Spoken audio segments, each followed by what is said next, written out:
आमदार नितेश राणे यांनी पुन्हा वादग्रस्त वक्तव्य केलं. हिंदूंनी फक्त हिंदूंजवळच व्यवहार करावा. तर आमचा रायगड जिल्हा असो किंवा रत्नागिरी जिल्हा असो,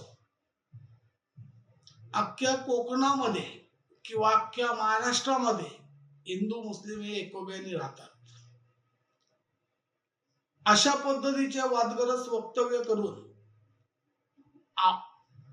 हिंदुत्ववादी मी असल्याचा जो नितेश राणे दावा करते, मग ज्या वेळेत हे काँग्रेसमध्ये गेले होते त्यावेळेत त्यांचा हिंदुत्व कुठं होता? मला एकच म्हणायचं आहे, ज्या पद्धतीत हे घोषणा करतात कुठंतरी दंगली घडवण्याचा यांचा प्रयत्न आहे. मी आमदार नितेश राणेंना राष्ट्रवादी काँग्रेस पक्ष शरदचंद्र पवार गट महाड तालुका अध्यक्ष म्हणून एकच आव्हान देतो की शासनाने दिलेली सिक्युरिटी फक्त बाजूला ठेवा आणि रायगड जिल्ह्यात पाऊल ठेवून दाखवा. आमदार नितेश राणे हिंदू मुस्लिम एकामेकावर जेव्हा संकट येतात एकमेकांवर तेव्हा प्रत्येकासाठी धावून जातात. तुमच्या अशा पद्धतीच्या वक्तव्यांचा मी निषेध करतो आणि फक्त तुम्हाला जी सिक्युरिटी शासनाने दिलेली आहे ही सिक्युरिटी सोडून तुम्ही एकटे या, तुम्हाला आम्ही उत्तर देण्यास खंबीर आहोत. मी एवढाच बोलतो.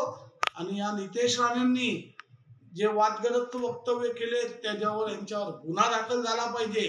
पण आजपर्यंत जेव्हा आपण पाहिलं तेव्हा नितेश राणेंनी हिंदू मुस्लिम एकोप्याला गालबोट लावलंय.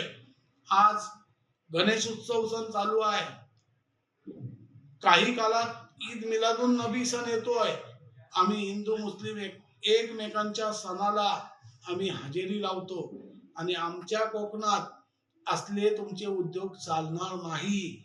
मग तुमच्यामध्ये जर खरोखर हिंमत असेल ना, ते शासकीय सिक्युरिटी सोडून तुम्ही फक्त मी रायगड जिल्ह्यात पाऊल ठेवून दाखवा एवढं आव्हान देतोय. दे धडक बेधडक वृत्त देणाऱ्या आपल्या शिवसत्ता टाइम्स न्यूज चॅनलला लाल बटन दाबून सबस्क्राईब करा आणि बेल आयकॉनला क्लिक करायला विसरू नका.